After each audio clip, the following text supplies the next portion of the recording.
नमस्कार दोस्तों, मेरा नाम राजेश बब्बर है और मेरे सहयोगी एस्ट्रो कुलवंत जी, हम दोनों मिलकर ये चैनल रन करते हैं। आज मैं आपको बताने जा रहा हूँ शनि से 11th हाउस क्यों इतना महत्वपूर्ण होता है भृगुनंदी नाड़ी के अनुसार। क्या इसमें रूल्स जो हैं बताए गए हैं नाड़ी में, ये आज मैं आपको यहाँ पे बताने जा रहा हूँ और पूरी वीडियो इसी पर आधारित रहने वाली है। 10 से 12 मिनट की वीडियो होगी। बहुत ही महत्वपूर्ण कॉम्बिनेशन है। प्लस इसमें आपको आज मैं थोड़ा सा प्रोग्रेशन भी कैसे लगाते हैं वो भी साथ साथ बताऊंगा। तो पूरी वीडियो ध्यान से देखिए, वीडियो को स्किप नहीं करिए। अगर चैनल पर नए हैं तो चैनल को सब्सक्राइब करिए। अगर आप भृगुनंदी नाड़ी सीखना चाहते हैं, मेरा बेसिक कोर्स शुरू होने जा रहा है बहुत जल्दी। आप हमारे नंबर्स पर कनेक्ट कर सकते हैं, तो आप हमारे नंबर्स पर कनेक्ट कर सकते हैं अगर आप ये कोर्स ज्वाइन करना चाहते हैं।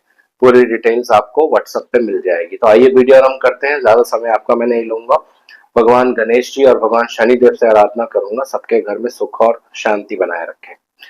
तो बहुत ही महत्वपूर्ण टॉपिक है शनि से 11th हाउस, क्यों भृगुनंदी नाड़ी में इसको इतना महत्व दिया गया है।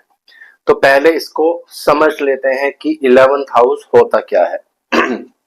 11th हाउस शनि कुंडली में जहां भी होंगे उससे 11th हाउस, जहां भी कुंडली में शनि होंगे उससे 11th हमें लेना है। लेकिन अभी बेसिक समझ लेते हैं कि 11th हाउस होता क्या है। ये होता है कुंडली का 11वां भाव और यहाँ से बहुत सारी चीजें आप देख सकते हैं। पहली चीज जो होती है वो होती है आपके फ्रेंड्स, जहां से सोशल सर्कल देखा जाता है। दूसरा होता है लाभ का भाव, ये आपके गेन्स को इंडिकेट करता है, कैसे लाभ होने वाला है आपको, किस माध्यम से लाभ होने वाला है, क्या आपको करना चाहिए जिससे आपको लाभ हो। और तीसरा होता है इच्छा पूर्ति का भाव। इच्छा पूर्ति का भाव 11th हाउस होता है। ये मेन चीजें मैं आपको कुछ बता रहा हूँ। बड़े भाई का भी भाव ये होता है। अचानक से जीवन में जब राइज होता है तो 11th हाउस देखा जाता है। रोग का भी भाव होता है। तो बहुत सारी चीजें होती हैं, लेकिन कुछ एक दो चीजों पर हम फोकस करेंगे।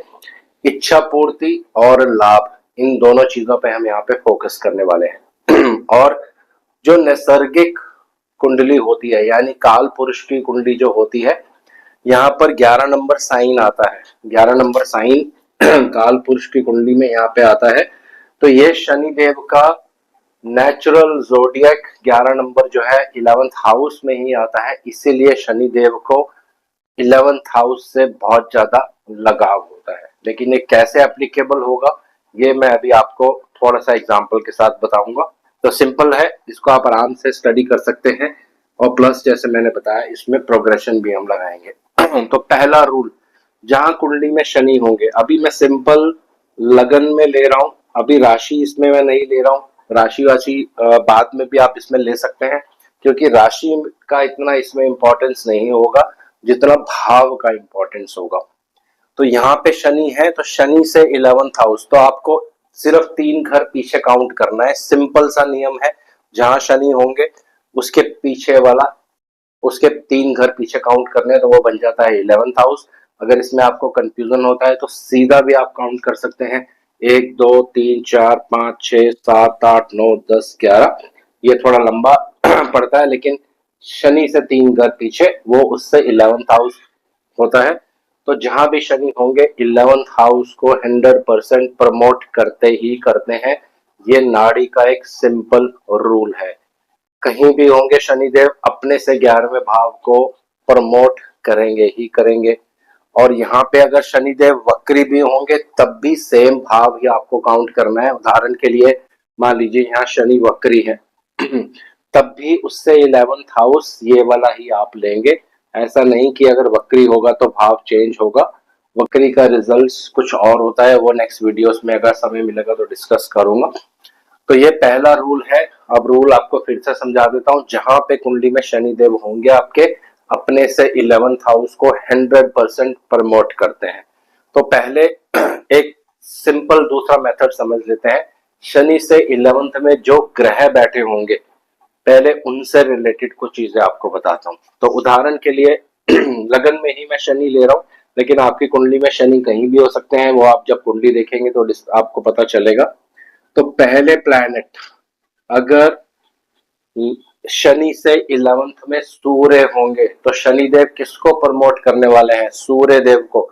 सूर्य नेम एंड फेम, गवर्नमेंट, ज्यादातर आप देखेंगे ऐसे लोग गवर्नमेंट से कुछ कनेक्टेड कार्य करते हैं या एक बहुत बड़ी पोस्ट पे काम करते हैं, क्योंकि ये रूल है शनि अपने से 11th में जो भी ग्रह बैठा होगा उसको प्रमोट करते हैं, यानी उससे आपको लाभ मिल सकता है। अगर आप इससे रिलेटेड कार्य भी करेंगे जीवन में तो आपको इससे लाभ मिलेगा मिलेगा। तो Surya government, Surya name and fame, Surya spiritual चीजों को भी इंडिकेट करता है, सूर्य आर्ट्स आर्किटेक्चर इन चीजों को भी इंडिकेट करता है, यानी हाथ से जो ड्राइंग वगैरह करते हैं इन चीजों को भी सूर्य देव इंडिकेट करते हैं, क्योंकि सूर्य काल पुरुष की कुंडली में पंचम भाव को इंडिकेट करता है।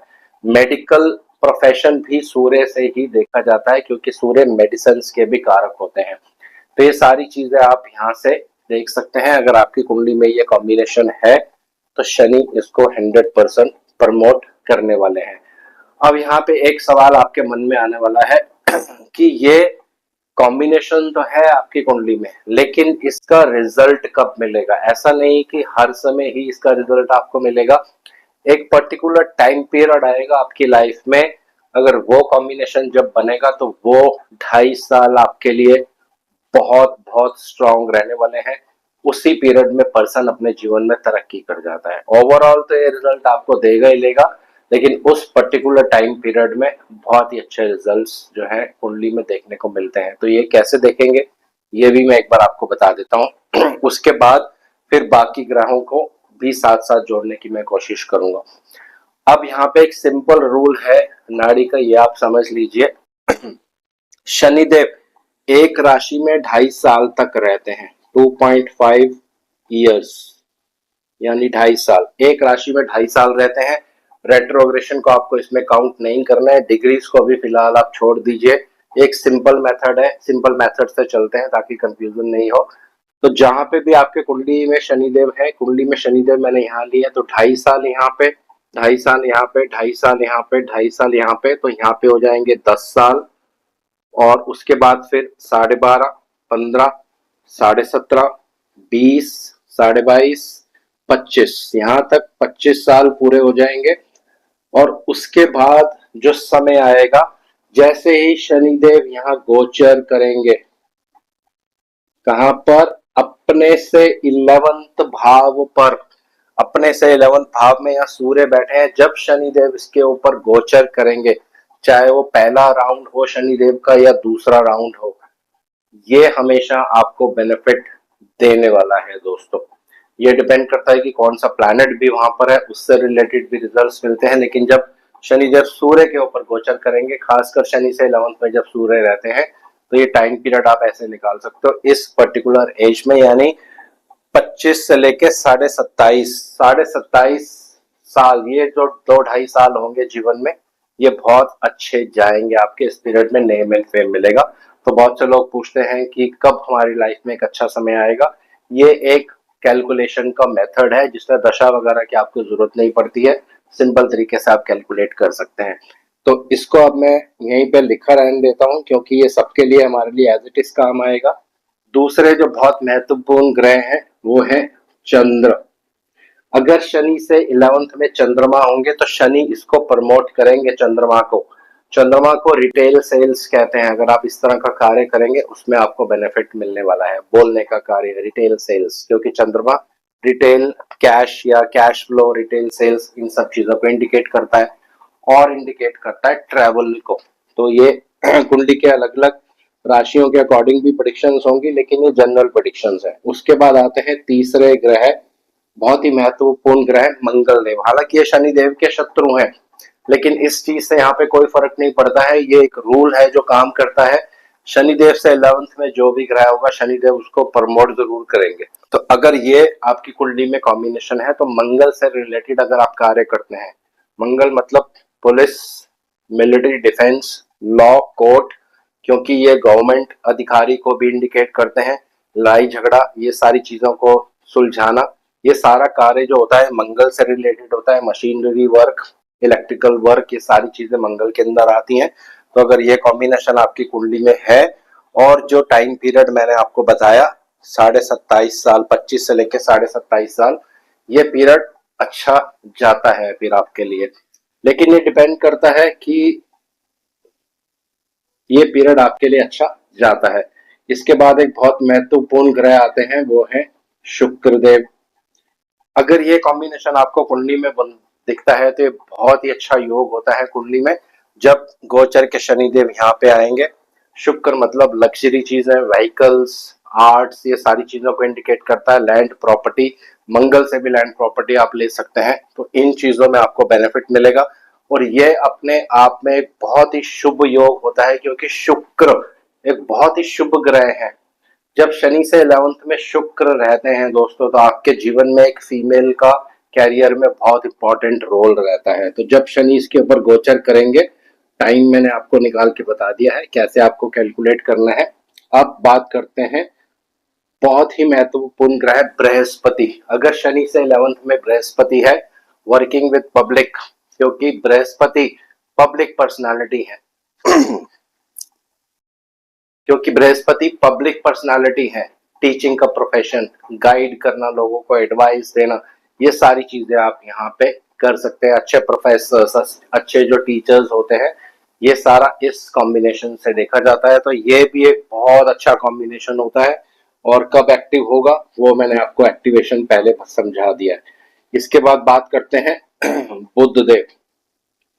ये भी बहुत ही एक अच्छे ग्रह हैं। अगर शनि से 11th में मरकरी रहते हैं, बुध देव रहते हैं, तो अपना बिजनेस करना, एजुकेशन से रिलेटेड कुछ कार्य करना, या कमीशनिंग एजेंट, ये सारी चीजें जब आप करेंगे तो इसमें आपको लाभ होगा, क्योंकि शनि प्रमोट करने वाले हैं बुध देव को। शनि से 11th में मरकरी है, तो मरकरी को हमेशा शनि का सपोर्ट रहने वाला है। तो अगर आप उससे रिलेटेड कार्य करेंगे तो 100% आपको बेनिफिट मिलेगा। और इस पीरियड में जो मैंने आपको बताया है, ये जो पीरियड होता है बहुत ही एक स्ट्रॉन्ग पीरियड होता है, यहाँ पे बहुत बेनिफिट होगा। अब शनि से 11th में अगर राहु देव होंगे, तो राहु देव को भृगुनंदी नाड़ी में व्हीकल्स से रिलेट किया जाता है, क्योंकि राहु देव शुक्र देव की तरह बिहेव करते हैं भृगुनंदी नाड़ी में। तो इलेक्ट्रिकल चीजों से रिलेटेड, व्हीकल से रिलेटेड, गाड़ियों से रिलेटेड, कुछ किसी चीज का प्लानिंग करना, ये सारी चीजें अगर आप करेंगे तो इसमें आपको बहुत बहुत लाभ मिलेगा। और बहुत सी कुंडलियों पे मैंने ये भी देखा है, जब शनि से 11th में राहु रहते हैं तो एस्ट्रोलॉजी भी बहुत लोग करते हैं दोस्तों। ये भी आप कार्य करेंगे तो उसमें आपको बेनिफिट होगा। अब केतु देव, अगर शनि से 11th में केतु होंगे, तो शनि केतु को प्रमोट करने वाले हैं, हालांकि उनके शत्रु हैं, लेकिन फिर भी क्योंकि 11th हाउस शनि को बहुत प्रिय होता है अपने से, तो यहाँ जो भी प्लैनेट रहता है उसको सपोर्ट मिलता है। शनि देव का कर्म का जब आपको सपोर्ट मिलेगा, तो केतु जो है एक स्पिरिचुअल प्लैनेट है, मोक्ष के प्लैनेट है। ज्योतिष, एस्ट्रोलॉजी, ये सारी चीजें आप यहाँ पे कर सकते हैं। इलेक्ट्रिकल चीजों से रिलेटेड कुछ कार्य कर सकते हैं, क्योंकि केतु इलेक्ट्रिसिटी को इंडिकेट करता है, खासकर स्पेयर पार्ट्स को। ये भी आप यहाँ पे कार्य करेंगे तो उसमें आपको बेनिफिट मिलेगा। और टाइम पीरियड मैंने आपको बता दिया, उस टाइम पीरियड में बहुत ही अच्छा रिजल्ट्स आपको मिलने वाला है। अब दो चीजें यहाँ पे आपको और नोट करनी है। जब यहाँ पे शनिदेव के शत्रु ग्रह रहेंगे, जैसे मंगल केतु मैंने आपको बता दिया, ये शनिदेव के शत्रु हैं, तब थोड़ा सा इंटेंसिटी कम रहती है, इतना अच्छा पॉजिटिव रिजल्ट नहीं मिलता है। लेकिन बाकी सब ग्रह जो शनिदेव के मित्र हैं, सूर्य देव भी बहुत अच्छा रिजल्ट देते हैं, शुक्र देव, गुरुदेव, बृहस्पति देव और बुध देव, राहु देव भी, तब बहुत अच्छा रिजल्ट देखने को मिलता है। मंगल केतु जब रहते हैं तो रिजल्ट थोड़ा सा कम देखने को मिलता है, लेकिन मिलता जरूर है, ऐसा नहीं कि रिजल्ट नहीं मिलेगा। ये तो हो गया एक सिंपल रूल। जब शनि से 11th में कोई ग्रह बैठा होगा तो शनि उनको प्रमोट करने वाले हैं। अब दूसरा रूल है यहाँ पे कि कई बार आप कुंडलियों में ये भी देखेंगे कि शनि से 11th में तो कोई ग्रह नहीं होगा, तब इस केस में इसको कैसे हैंडल करना है। तो उदाहरण के लिए यहाँ लिख लेते हैं 12 नंबर, आपके शनि लगन में 12 नंबर में है, तो उससे जो 11वां भाव होगा ये 10 नंबर आ जाएगा। तो ये अब सेकंड स्टेप में आपको क्या करना है, इसके जो लॉर्ड बनेंगे उसको देखना है कि वो कहाँ बैठे हैं कुंडली में। तो अब शनि से 11th नंबर, नंबर 10 आता है, इसके स्वामी स्वयं शनि देव भी बन रहे हैं और ये लगन में ही बैठे हैं, तो ये बहुत अच्छा कॉम्बिनेशन है।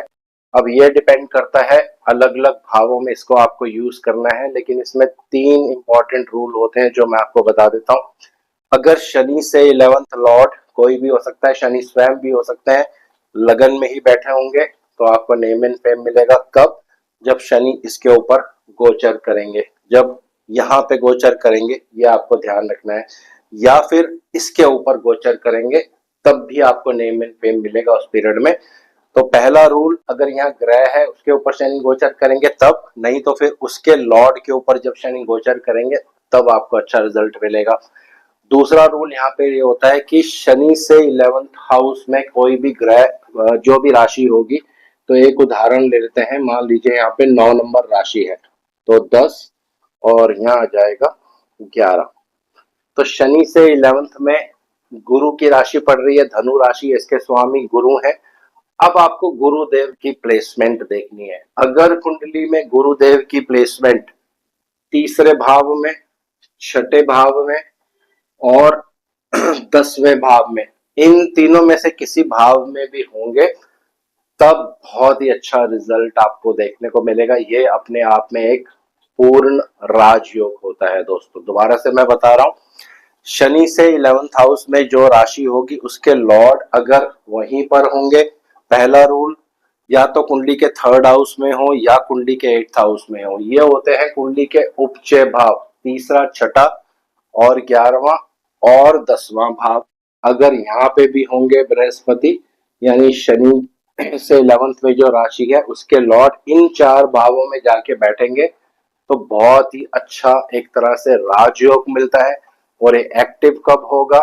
जब शनिदेव यहाँ पे, जहां पे भी वो ग्रह बैठे होंगे, उदाहरण के लिए बृहस्पति यहाँ बैठे हैं, तो जब गोचर के शनिदेव इनके ऊपर ट्रांजिट करेंगे तो वो समय आपके लिए बहुत अच्छा रहने वाला है।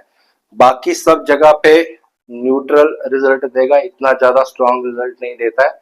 लेकिन शनि से 11th लॉर्ड में जो भी साइन, शनि से 11th राशि में, शनि से 11th भाव में जो भी साइन होगा, अगर वो उपचय भावों में ग्रह आपके बैठ जाएगा और उसके ऊपर जब शनि का गोचर होगा, तो बहुत अच्छा परिणाम आपको देखने को मिलेगा। बाकी भावों में एक नॉर्मल रिजल्ट देखने को मिलता है। तो ये एक बहुत ही हिडन टेक्निक है भृगुनंदी नाड़ी की। शनि से 11th हाउस बहुत इंपॉर्टेंट होता है कुंडली में, और शनि को अपने से 11th हाउस सदा सदा प्रिय रहता है दोस्तों। वे हमेशा इसको सपोर्ट करते हैं, प्रमोट करते हैं। तो ऐसी और हिडन सीक्रेट्स आपके साथ में शेयर करूंगा आने वाले टाइम में। आज इस वीडियो को यहीं विराम दे रहा हूँ। आशा करता हूँ सब कुशल मंगल होंगे। भगवान शनिदेव से आराधना करूंगा सबके घर में सुख और शांति बनाए रहे। जय शनिदेव।